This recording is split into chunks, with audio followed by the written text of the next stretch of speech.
Hey, how's it going out there? I'm here to demonstrate a couple really awesome instruments to you.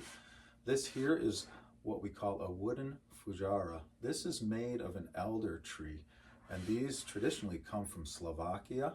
And this one I think was made in Czech Republic by a man named Marek Gunda. I am going to start carrying Fujaras of different types on my website. And I have my first two wooden ones to show you here. One is what we call a Fujara. That's a traditional Slovakian instrument. The other is called a Fukara, which I'll explain that in a bit here. I actually have to sit down and play this. It's probably better demonstrated standing up, but I just don't have enough room. I'll hit my ceiling. So this thing here, again, it's made of a piece of elder wood, beautiful with knot patterns. It has this natural curve to it, which is what you want to have because it's much more comfort in playing because it bends away from the body just a little bit. It only has 3 holes on the bottom, but with those 3 holes on a traditional Fujara, you can get a full chromatic scale.